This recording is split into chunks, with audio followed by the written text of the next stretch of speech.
Happy World Physiotherapy Day. Today will be busting myths about low back pain. પણ બધા જ કેસીસમાં આપણને injections અને સર્જરી જરૂરી નથી હોતા.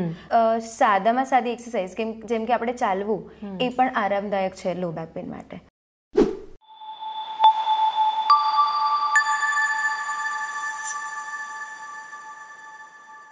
Hello everyone, today we are back with Chit Chat at Charusat. I'm your host Vaishnavi and today we are here with our expert faculty Dr. Heta ma'am.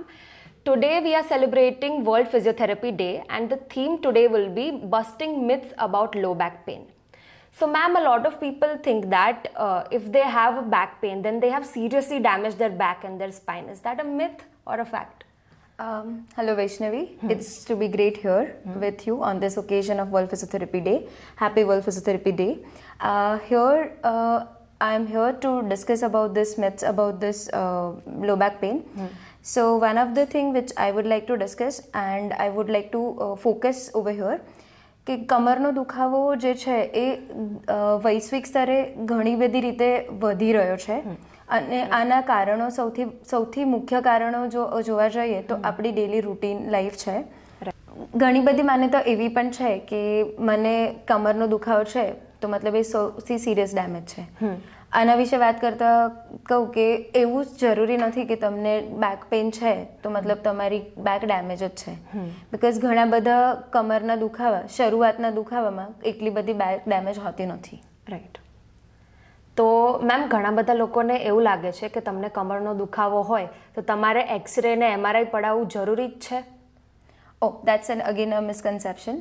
X ray અને MRI વસ્તુ બંને એ diagnostic technique એવી છે કે એ ડાયગ્નોસિસથી આપણને ખાલી એવું જાણવા મળે કે તમારી કમરનું જે લાઈક મણકો ખસી ગયો હોય કે ગાદી ખસી ગઈ હોય એ જાણવા મળે. એવું તમને જાણવા ના પડે કે તમારું પેઇન લેવલ કેટલું છે, એટલે તમારા દુખાવાનું સ્તર કેટલું છે એ તમને એનાથી ખબર પડતી નથી. એટલે મોસ્ટ ઓફ ધ શરૂઆતના કેસીસમાં જરૂરી નથી કે તમે એનો એક્સરે અને એમઆરઆઈ કરાવો જ. ઓકે. એન્ડ મેમ ઘણા બધા લોકોને એવું લાગે કે તમે વધારે બેન્ડિંગ એન્ડ લિફ્ટિંગ એક્ટિવિટીઝ કરો તો એનાથી એમની બેક જલ્દી વેર આઉટ થઈ જાય. Is that a myth or a fact? Once again it is a myth because આપણને રોજિંદુ કામ કરવામાં આપણને બેન્ડિંગ એક્ટિવિટી કરવી જ પડતી હોય છે અને આ બેન્ડિંગ એક્ટિવિટી એ કઈ ટાઈપથી કરો છો એનાથી વેર આઉટ થવાના મેક્સિમમ ચાન્સીસ છે. અને વેર આઉટ જેવું થતું નથી હોતું એ તમને દુખાવાનું કારણ મુખ્ય કારણ હોય છે જે તમે તમારા ફિઝિયોથેરાપીની સલાહ લઈ અને એના પર કામ કરી શકો છો અને તમારા સ્નાયુઓ જે તમને તમારા ફિઝિયોથેરાપી સ્પેસિફિકલી સ્નાયુઓને મજબૂત કરવાની કસરત બતાવશે કે મજબૂત કરવામાં તમને મદદ કરશે. તો એના પ્રમાણે તમે વેર આઉટ થતું રોકી શકો છો. Okay. And then there is another myth that કે if you take painkillers તો લોકોને લાગે તમે પેન કિલર લેશો તો એના લીધે તમારો દુખાવો જલ્દી મટી જશે કે કમ્પ્લીટલી જતો રહેશે. Is that true? કમરના દુખાવા માટે પેઇન કિલર જરૂરી છે એ એક મિથ છે. કેમ કે કમરના દુખાવા માટે પેઇન કિલરથી તમને ખાલી દુખાવો દૂર થશે, મુખ્ય કારણ નહીં. તો એ તમે કસરત કરીને સ્નાયુઓ મજબૂત કરીને તમે એને સરખું કરી શકો છો. ઓકે. મેમ ઘણા બધા લોકોને એવું હોય છે કે એમને કમરનો દુખાવો જ્યારે શરૂઆત થાય એની તો એ લોકોને એવું છે કે એક્સરસાઇઝ ને પેન કિલર્સ ને બીજી બધી દવાઓ લઈને પહેલાં જેવી એમને કમર કરવી હોય. તો is that possible or is that a myth? Okay. આ ઘણા બધા લોકોને જાણવું બહુ જ જરૂરી છે કે ખાલી પેઇન કિલર લઈને કે પહેલાં જેવું કે બીજી કશી બી એક્ટિવિટી કરીને તમને એવું થાય કે કમરનો દુખાવો કે પહેલાં જેવું કમર થઈ જશે. પણ પહેલું એ વસ્તુ જાણવું એ જરૂરી છે કે કમરનો દુખાવો થાય ત્યારે એમાં અલાઇનમેન્ટ ચેન્જ થાય છે કે નહીં. જ્યારે કમરનો દુખાવો થાય એમાં એવું જરૂરી નથી કે તમારું અલાઇનમેન્ટ ચેન્જ થયું છે. દુખાવો એ તમારું મિકેનિકલ લો બેક પણ હોઈ શકે. આ મિકેનિકલ લો બેક પેન એટલે તમારું વર્ક રિલેટેડ કે તમારી એક્ટિવિટી રિલેટેડ છે. તો જરૂરી એવું નથી કે એના લીધે તમારી કમરમાં નુકસાન થયું જ છે. સો નુકસાન થયું જ હોય તો તમે કસરત કરીને કે તમે બીજું કશી એક્ટિવિટી કરીને તમે એને રિવર્ટ બેક કરી શકો છો. પણ એ રિવર્ટ બેક પહેલાં જેવી થશે કે નહીં થાય એ એક અગેન મિથ જ છે. Okay, right. મેમ ઘણા બધા લોકોને એવી માન્યતા છે કે તમે આમ ગઢા થઈ જ જાય તો કે આ તો દુખાવો આવવાનો જ છે કમરનો. આફ્ટર અ સર્ટન એજ એ લોકોને એવું હોય કે it's pretty normal that old એજમાં કમરનો દુખાવો આવે જ. So is that a myth or a fact?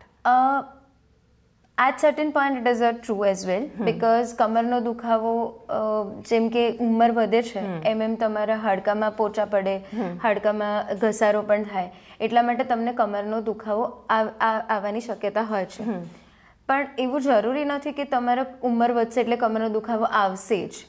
અગર જો તમે પ્રાઇમરી લેવલથી, મતલબ જ્યારે યંગ એજથી તમે કમરની કસરત અને એવું શરૂ કરો છો તો આ દુખાવો થવાનું ચાન્સીસ બહુ લેટલી થવાના ચાન્સીસ છે, એટલે થશે જ એવું નથી. ઓકે. પછી ઘણા બધા લોકોને એવું હોય છે કે લાઈક કે ડૉક્ટર પાસે જાય ને એમને એવું ડાયગ્નોઝ થાય કે લો બેક પેઇન છે, તો ડૉક્ટર વેન દે સે ધ વર્ડ રેસ્ટ તો એમને એવું લાગે કે આખો દિવસ સૂતા રહેવાનું ને બેડ રેસ્ટ જ માની લે. તો do you think that bed rest is like taking bed rest for low back pain, is it a myth or a fact? Actually, it is a fact. When your doctor advised you for a rest, so people need to take a rest. કેમ કે rest એ એક first line of treatment છે કે જેમાં કહી શકાય કે તમારું રેસ્ટ કરશો એટલે તમારો અડધો દુખાવો તો ઓછો થશે જ, કેમ કે તમારી એક્ટિવિટી, જે એનું મેઇન કારણ હતું એક્ટિવિટી, એના પર તમે તમારી કમરને સ્ટ્રેસ નથી આપતા, તો એના લીધે દુખાવો ઓછો થશે જ. તો એક વસ્તુ સાચી છે કે તમને ડૉક્ટર એડવાઇસ કરે છે તો તમને રેસ્ટ લેવું જોઈએ, પણ એનો મતલબ એવો નથી કે તમે આખો દિવસ રેસ્ટ કરો કે તમારું રૂટીન વર્ક ના કરો. But again that must be decided by your doctor. Okay. કે બિકોઝ એ લોકો એના પરથી ડિસાઇડ કરે છે કે તમારે કેટલું નુકસાન થયું છે, એના પરથી ડિસાઇડ તમને કરશે. સો એમને doctors will decide better than are thinking. Okay.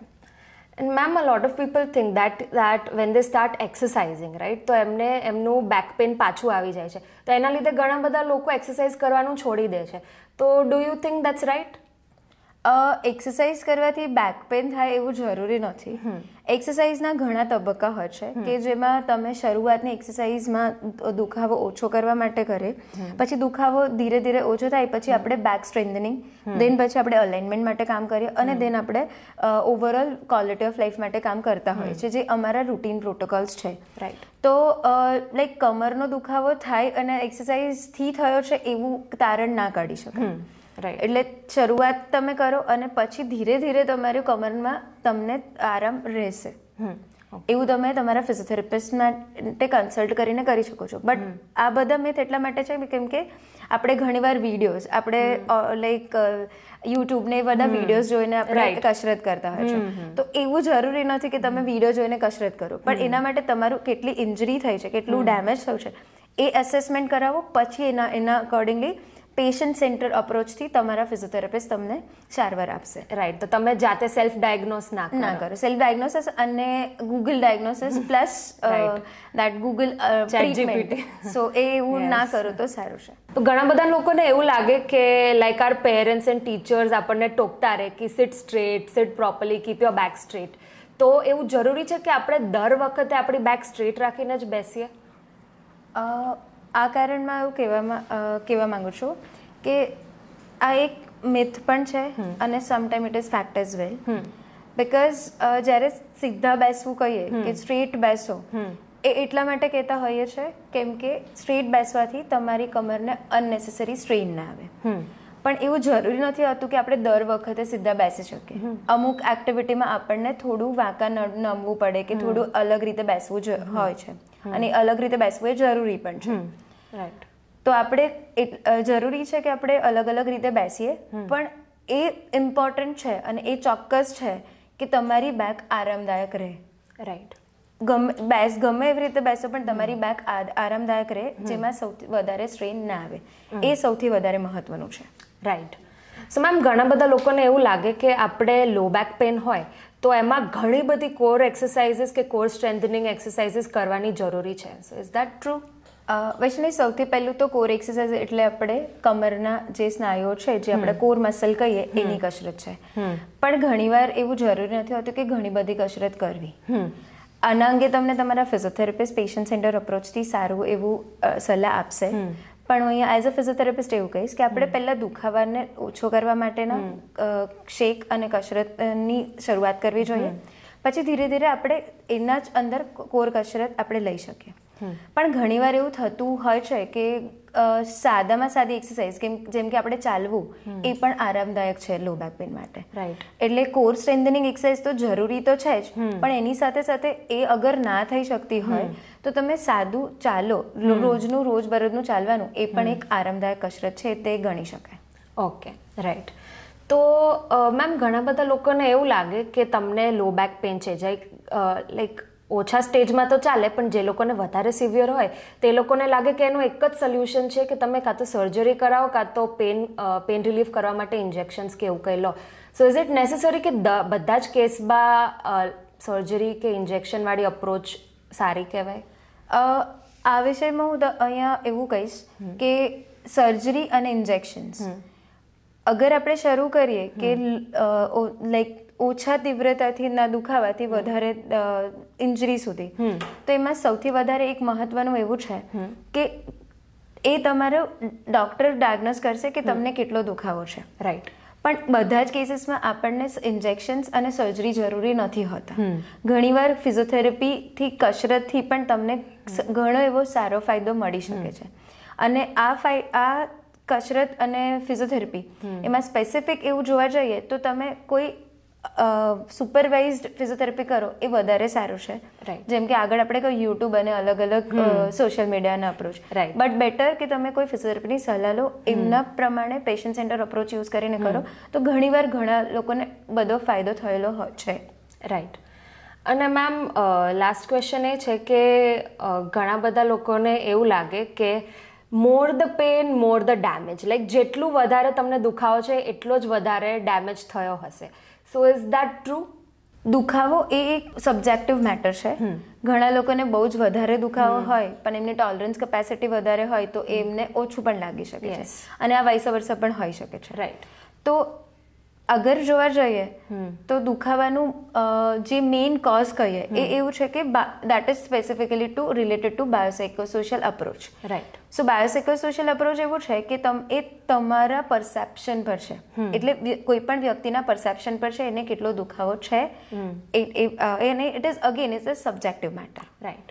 તો આ કેસમાં એવું કહીએ કે દરેક દુખાવો બહુ જ વધારે ડેમેજ છે એ જરૂરી નથી, અને ઓછો દુખાવો એ ઓછું ડેમેજ છે એવું પણ myth, that is also again it is a myth. So ma'am, now we have burst a lot of myths about low back pain.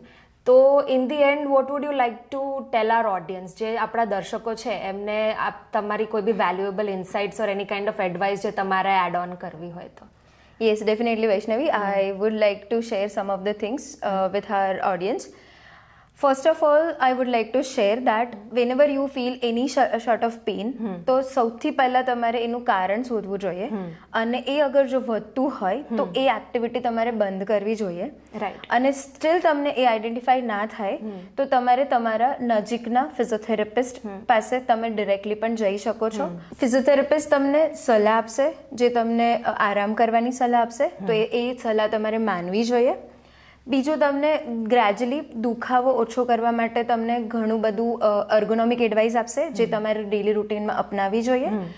અને આ જે પેશન્ટ સેન્ટર અપ્રોચ જે ફિઝિયોથેરાપિસ્ટ યુઝ કરશે એ તમારે એના સલાહ પ્રમાણે કરવું જોઈએ. ઓકે. સો મેમ, ઘણા બધા યંગસ્ટર્સ એન્ડ મિડલ એજ લોકો હોય તો એમનો બેક પેઇનનો પ્રેવેલન્સનો રેટ વધી ગયો છે અત્યારે due to there occupation.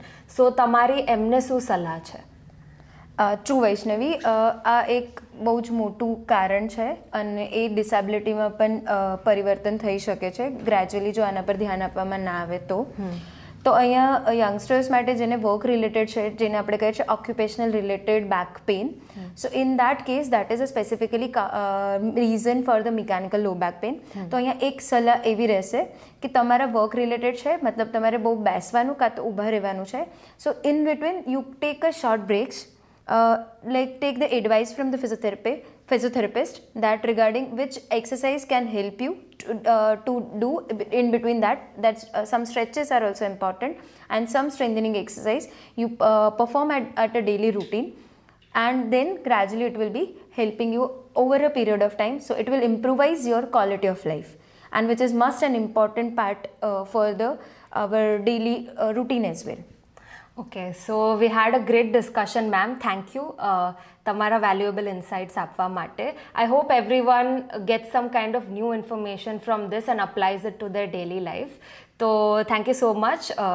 And with this, we wrap up today's chit chat. Stay healthy and stay active. Thank you. Happy World Physiotherapy Day.